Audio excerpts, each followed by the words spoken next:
મહોત્સવનો આજે રંગારંગ શુભારંભ થયો છે। મુખ્યમંત્રી ભૂપેન્દ્ર પટેલના હસ્તે આ 2 દિવસીય શાસ્ત્રીય સંગીત મહોત્સવનું વિધિવત રીતે ઉદ્ઘાટન કરવામાં આવ્યું હતું। ગઈકાલથી આની શરૂઆત થઈ।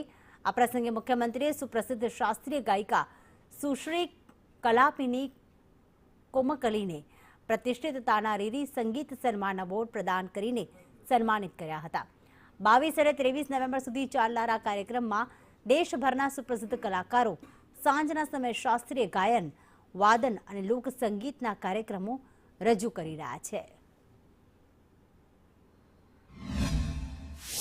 तानारीरी फेस्टिवल में अभी मैंने बजाया है। मैं सितार बजाता हूँ और मेरे साथ इंडिया के बहुत मशहूर सब तबला वादक, ड्रम्स, कीबोर्ड और मृदंगम के बादशाह श्रीधर पार्थसारथी जी के साथ अभी हम लोगों ने कार्यक्रम किया।